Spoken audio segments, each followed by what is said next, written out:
Britain में लंबे समय तक राज करने वाली महारानी एलिजाबेथ द्वितीय का गुरुवार को स्कॉटलैंड के बालमोरल कैसल में निधन हो गया।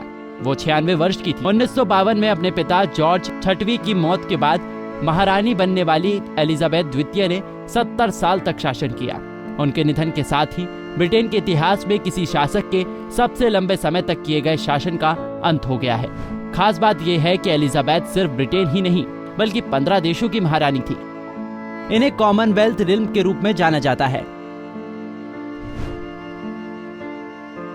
इन देशों में Canada, Australia, New Zealand, Jamaica, Bahamas, Grenada, Papua New Guinea, Solomon island, Tuvalu, Saint Lucia, Saint Vincent and Grenadines, Antigua और Barbuda, Belize, Saint Kitts and Nevis शामिल हैं।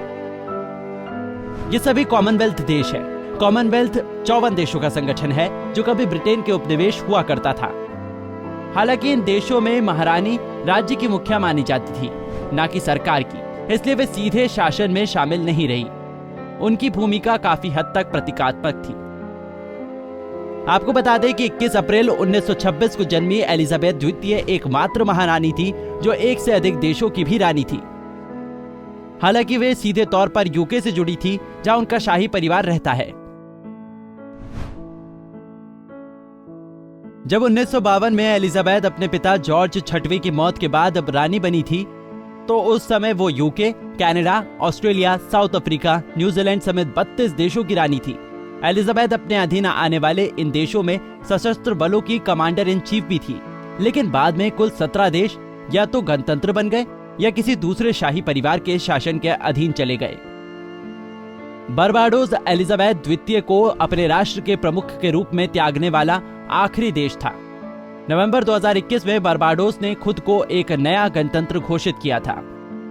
अब एलिजाबेथ द्वितीय के जाने के बाद उनके बड़े बेटे चार्ल्स ब्रिटेन के राजा बन गए हैं और साथ ही साथ 15 देशों के प्रमुख भी। बता दें कि एलिजाबेथ द्वितीय के पति एडिनबर्ग के ड्यूक फिलिप का भी 2021 में निधन हो गया था। साल 1947 में दोनों की शादी हुई थी। शाही परिवार के नियमों के मुताबिक उनके बेटे चार्ल्स को ही एलिजाबेथ द्वितीय के जाने के बाद बागडोर संभालनी थी। एलिजाबेथ के निधन के तुरंत बाद ही चार्ल्स को नया राजा घोषित किया जा चुका है।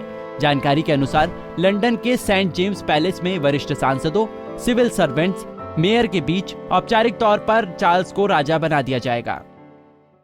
हमसे जुड़े रहने के लिए हमारे YouTube चैनल को सब्सक्राइब करें और नई वीडियो की नोटिफिकेशन के लिए बेल आइकॉन को दबाएं। अगर आप ये वीडियो Facebook पर देख रहे हैं तो लाइक जरूर करें और ज्यादा से ज्यादा शेयर करें। धन्यवाद।